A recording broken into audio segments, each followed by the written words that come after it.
오늘 말씀의 제목은 교집합의 종교, 차집합의 하나님, 교집합의 종교, 차집합의 하나님입니다. 신명기와 여호수아서에 보면 세 번에 걸쳐서 하나님이 질투하시는 분이다라는 표현이 나옵니다. 이거는 흔히 우리가 하나님을 인격적이라고 말하는 것을 보여주는 표현이라고 볼 수 있죠. 하나님께서는 우리처럼 감정이 있으시고 지식이 있으시고 또 의지적인 면이 있으시다라는 것을 우리는 인격적이다 이렇게 이야기합니다. 하나님께서 인격적이시고 또 감정이 있으시다는 것은 우리에게 긍정적인 느낌을 주죠. 우리가 감정이 있고 인격이 있다고 할 때 그것으로 인해서 우리에게 주어지는 여러 가지 긍정적인 면을 생각할 때 하나님이 그러신 분이라는 것에 대해서 하나님으로부터 긍정적인 면을 느낄 수 있습니다. 그러나 사람이 감정적이고 인격적이고 지적이다라는 이 표현 속에서 그것으로 인해서 우리가 겪게 되는 부정적인 경험들을 생각하면 하나님께서 인격적이시고 감정적이시고 이렇게 표현하는 것 속에서 또한 부정적인 느낌도 들 수가 있습니다. 오늘 본문의 말씀에는 하나님의 이 감정 부분이 들어가 있습니다. 이 감정 부분 잘 보시면 우리와 어떤 면에서 같고 어떤 면에서 다른지가 발견될 수 있는데 그것을 통해서 우리가 은혜를 함께 나눴으면 좋겠습니다.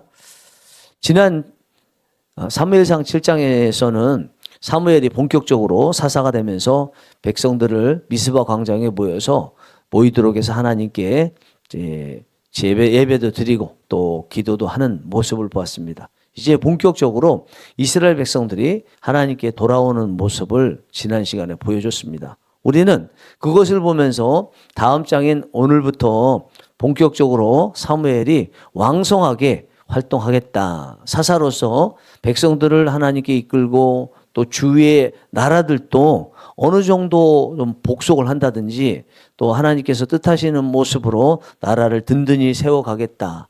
그런 내용이 나오겠다는 기대를 하는데 오늘 본문에는 그런 내용이 없습니다.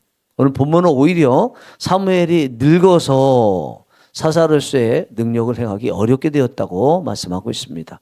너무 아쉽죠? 사무엘 하면 성경에서 가장 위대한 사사 중에 한 사람인데 그런 사사에 대한 내용이 한 장으로 끝났다. 이 이야기는 안타깝게 그지없습니다. 그러나 이제 성경 뒤를 보면 사무엘은 마치 예수님 시대에 세례 요한이 예수님의 길을 예비하기 위해서 온 사람인 것처럼 사무엘도 결국은 왕을 세우고 특별히 뒤에 다윗까지 세우게 되는데 다윗을 세우는 그 준비 과정에서의 하나님께서 쓰신 인물이다라는 것을 우리가 알 수가 있습니다. 사무엘이 이렇게 나이 많아서 하나님께서 기뻐하시고 백성들이 행복해할 수 있는 이런 역할을 감당하지 못하니까 당연히 관심은 그의 아들들에게 가 있었습니다. 그런데 그 사무엘의 아들들도 바로 직전에 있었던 엘리의 두 아들들 같이 하나님 앞에 타락한 사람들이었습니다. 그러다 보니까 백성의 모든 장로들이 사무엘에게 찾아왔습니다. 그리고 요구를 합니다. 당신은 늙고 그리고 아들들은 이렇게 타락했기 때문에 우리에게 왕을 세워주세요. 이렇게 요구를 해요. 사무엘이 그 말을 듣고 마음이 기쁘지가 않았습니다. 하나님께 기도했습니다. 그러자 하나님께서 말씀하시기를 사무엘아 그들이 너를 버린 것이 아니라 나를 버렸다. 이들은 애굽에서 나오는 순간부터 지금 이 순간까지 나를 버리고 다른 우상의 신들을 섬겼다. 그렇지만 그들의 요구를 들어주고 엄히 경고하고 왕의 제도를 말해줘라. 이렇게 오늘 본문에서 말씀을 하십니다. 저는 이 말씀을 읽으면서 지난번 사사기를 읽을 때처럼 계속 가슴이 답답했어요. 마음이 답답하고 뭔가 막혀있고 한숨이 나올 수밖에 없었습니다. 뭐 때문에 그런가? 이거 왕을 세워달라는 장로들의 요구 때문에 그렇습니다. 아니 사무엘의 아들들이 타락해서 제대로 나라를 돌볼 수 없으니까 왕을 세워달라고 하는 거 당연한 요구사항 아닙니까? 그것 때문에 왜 답답해하고 한숨을 쉽니까? 라고 아마 생각하실 수 있을 것 같아요. 그런데 그들이 왕을 세워달라고 요구하면서 했던 말 중에 한 가지 표현이 있었는데 그것이 얼마나 저를 답답하게 만들었는지 모릅니다. 5절 말씀을 보면 그에게 이르되 보소서 당신은 늙고 당신의 아들들은 당신의 행위를 따르지 아니하니 모든 나라와 같이 우리에게 왕을 세워 우리를 다스리게 하소서 한지라. 여기 보니까 왕을 세워달라고 하면서 뭐라고 얘기해요? 모든 나라와 같이라고 표현을 쓰잖아요. 다른 나라들에도 왕이 있는데 왜 우리에게는 왕이 없습니까? 이렇게 이야기를 하는 것입니다. 다른 나라와 이스라엘을 동일하게 지금 보는 거죠. 그리고 다른 나라에 있는 신들과 이스라엘에 계신 우리 여호와 하나님을 동일하게 지금 보고 있는 거예요.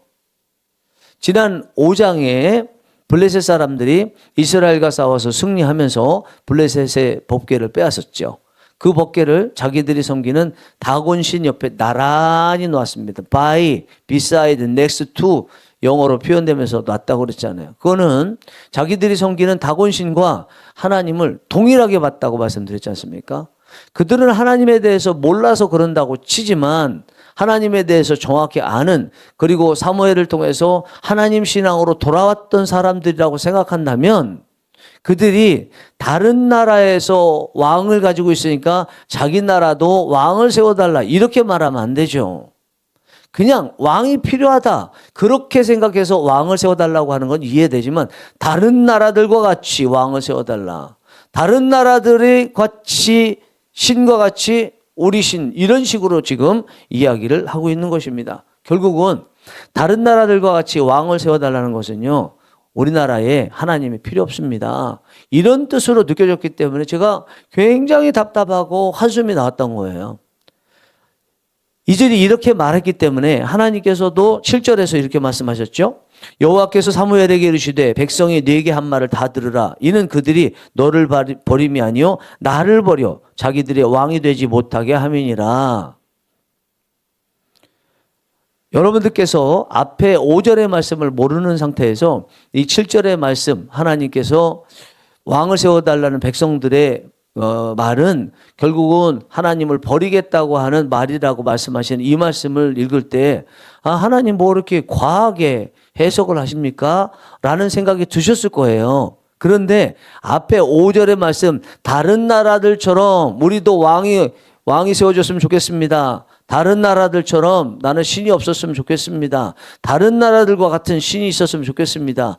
이런 의미라고 말씀드렸다고 그랬잖아요. 이들이 그 말 속에 속내를 가지고 있었다고 말씀드렸잖아요. 하나님은 그것을 아신 거죠. 아셨기 때문에 그들의 왕을 세워달라는 말 속에, 그것도 다른 나라들처럼 왕을 세워달라는 말 속에 하나님이 필요 없습니다 라는 속내가 있다는 것을 아시고 이렇게 지금 말씀하고 계신 것입니다. 여러분, 우리는 분명히 알고 있어야 됩니다. 우리는 다른 종교와 같지 않습니다. 이거에 대해서 분명히 알고 있어야 됩니다. 다른 종교와 같지 않다라는 것을 신학에서 요즘에 잘 표현하고 있는 것이, 다른 나라에 있는 종교는 사람이 만든 것이지만 그러나 우리 기독교의 종교라고 굳이 한다면 이거는 생명이다. 사람이 만든 제도가 아니고 생명 그 자체다. 하나님의 아들이신 예수님께서 이 땅에 오시고 우리를 대신해서 십자가에 달려 죽으심으로써 우리에게 빼앗겼던 영원한 생명을 다시 주신 것이다.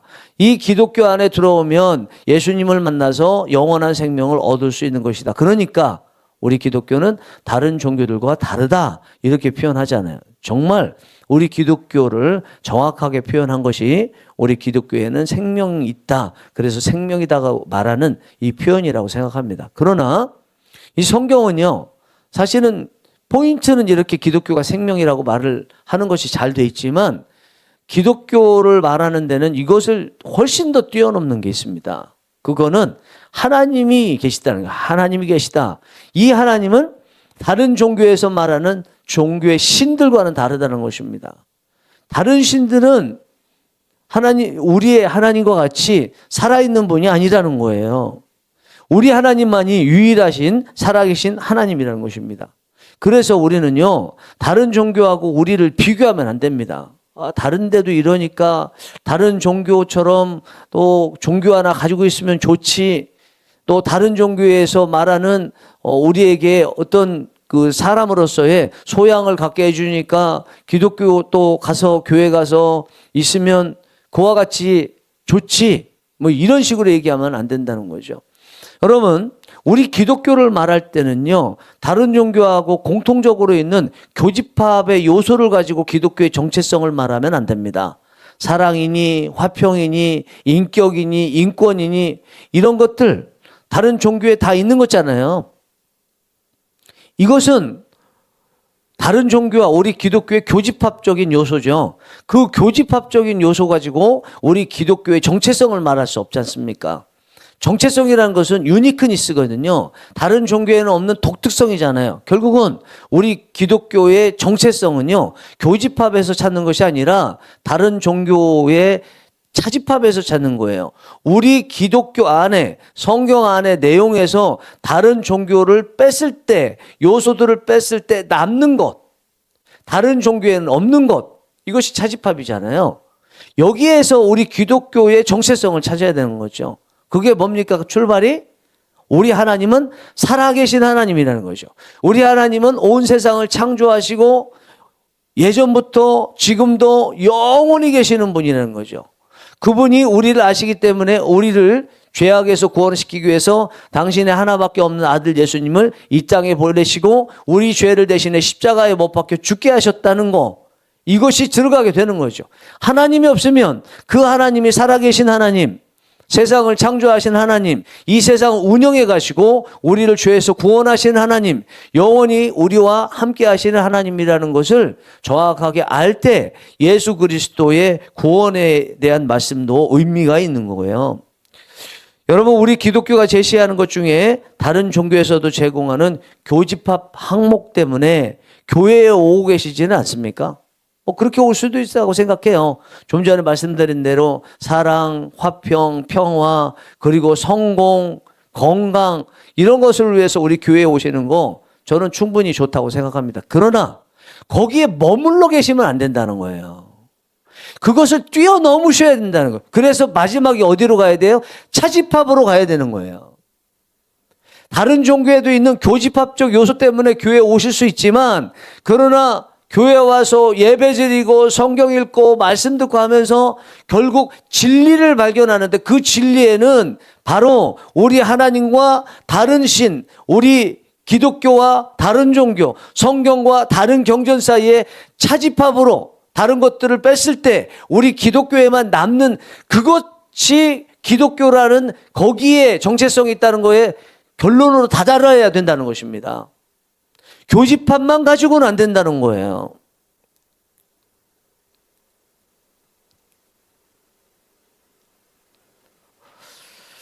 여러분, 오늘 본문에서 이 장로들이 다른 나라들처럼 우리에게도 왕이 있어야 된다고 하면서 왕을 세워달라고 할 때 그 속 안에는 다른 나라들처럼 하나님 필요 없습니다, 이런 의미라는 것을 하나님께서 아시고 저들이 나를 버렸다 이렇게 말씀을 하셨잖아요.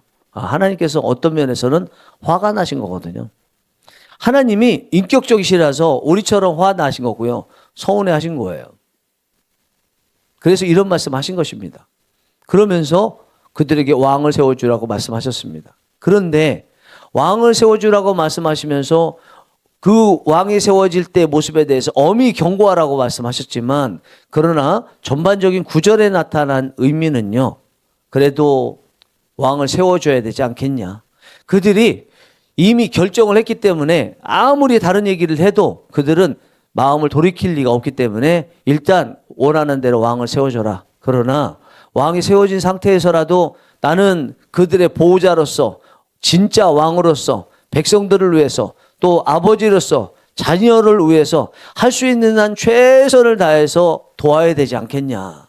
그래도 내 자식인데, 내 백성인데. 그러니까 그들이 왕이 세워졌을 때 얻는 유익과, 그리고 그 왕이 세워짐으로써 왕이 없을 때에 비해서 더 안 좋을 수 있는 그 요소들에 대해서 잘 설명을 하고 제도를 만들어서 어쨌든 그들이 선택한 그 왕의 제도 속에서 최대한 행복을 누리고 살 수 있도록 너는 제도를 마련하고 가르쳐라. 하나님께서 이렇게 말씀하세요.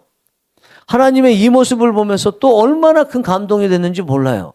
서운하시면 우리처럼 질투하시고 화나시고 삐지셔야 되는데, 삐지시면 그에 따라서 말도 안 하시고 주시고자 하는 거, 또 그들이 원하는 거 주시지 않아야 되는데, 하나님은 서운해 하시면서도 당신이 하나님으로서, 백성들의 왕으로서, 자식의 아버지로서 하실 수 있는 최고의 것을 주시더라는 거예요.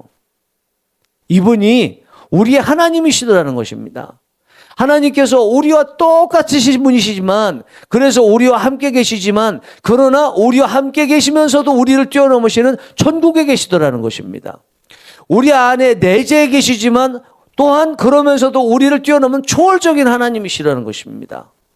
우리와 역사 속에서 함께 하시면서 우리를 이해하시고 공감하시지만, 그러나 똑같이 우리와 같이 계시지 않고 미래를 위해서 우리가 생각하지 못하는 것들을 하시는 분이 우리 하나님이시더라는 것입니다. 우리와 함께 계시면서 우리처럼 죄를 뒤집어 쓰시는 분이 아니시라, 이 죄악 가운데 있는 세상을 당신의 아들 죄 없으신 분을 이 땅에 보내시고 죄 없는 세상으로 만드시는 분이 하나님이시더라는 것입니다.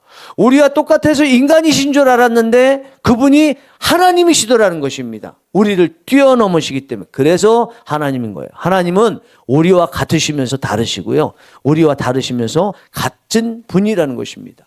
인격적이시면서 그러면서 신이시더라라는 것입니다. 사랑하는 성령이 일하시는 교회 교우 여러분, 그리고 유튜브를 통해서 이 설교를 들으시는 여러분, 여러분들께 하나님은 여러분들과 같은 분이십니까? 아니면 다른 분이십니까? 인격적인 분이십니까? 아니면 신이십니까? 만약에 여러분들께서 하나님이 여러분들과 같은 분이다라는 것을 느끼시는 부분이 있다면 어떤 면에서 유익이 되시던가요? 또 다르다고 하신다면 어떤 면에서 여러분들에게 그 다른 것이 유익이 되시던가요?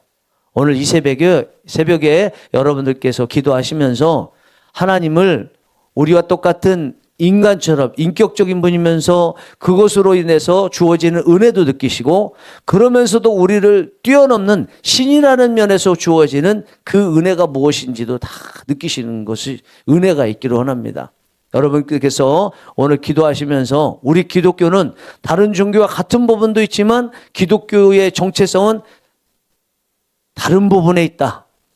교집합의 은혜도 누리지만 그러나 기독교의 정체성은 차집합에 있다. 이것을 깊이 묵상하시고 기도하시고 그 안에서 누리실 수 있는 유일하게 주어지는 그 차집합의 은혜, 그것을 여러분들의 복으로 삼고 나아가시고 그것을 계속 염두에 두시고 그 염두에 두신 그 말씀에 따른 길을 끝까지 달려가시는 모두가 되시기를 간절히 바랍니다.